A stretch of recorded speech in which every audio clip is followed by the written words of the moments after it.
When you go to vote this year, you may have a little deja vu when looking at the ballots. What's this? Another constitutional amendment involving the Adirondacks? The Forever Wild clause in the state's constitution is the reason why so many amendments have been proposed over the years. Every time a local government wants to use the land, a ballot measure is needed. Senator Betty Little is all too familiar with the process. We've done one to drill a water well in a town whose reservoir was no longer able to be used according to the Department of Health. We had a new power line going into Tupper Lake. We did that one. We expanded a cemetery in Keene in exchange for a roadway that the town wanted. That was a constitutional amendment. They're expensive. They take a lot of effort. They take a lot of money. And, you know, they're on the ballot and you're at the will of the voters. If this passes, however, you'll be seeing fewer when you go to vote. Proposal 3 would create a 250-acre land bank, which would allow local governments to request state forest preserve land for qualifying projects in exchange for the state adding 250 new acres to the preserve.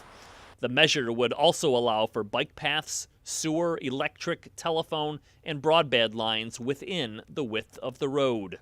Bill Farber, chairman of the Hamilton County Board of Supervisors, gave us examples of how the proposal could help communities.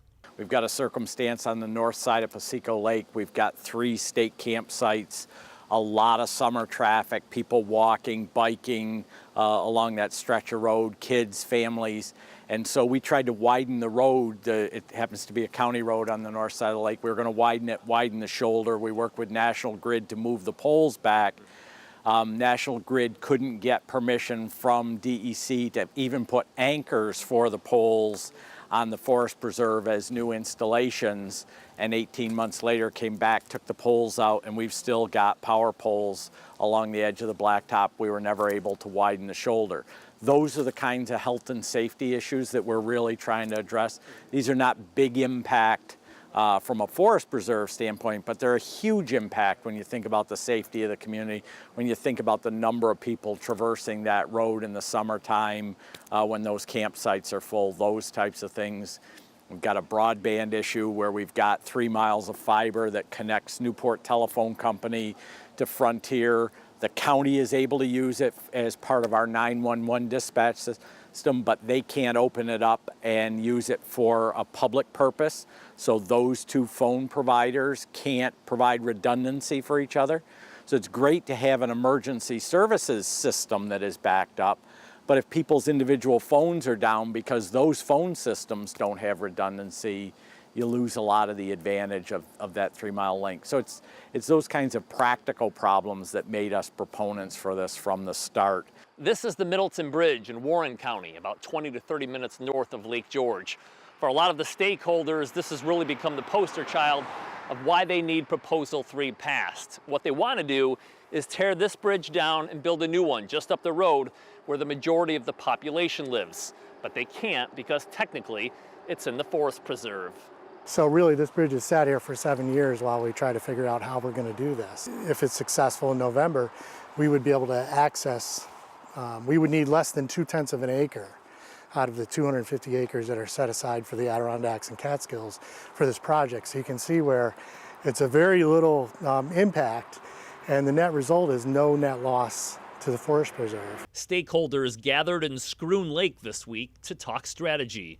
It is very hard, as you know, to motivate people that are just getting that and reading that to actually get out and do something with it. Proponents have 2 chief concerns. Number 1, being overshadowed by the Constitutional Convention vote. There is a lot of signage around, mostly telling you to vote no. Some are worried that negativity could become contagious as they vote on the other proposals. Number 2, explaining the benefits to people who live outside of the Adirondacks and Catskills.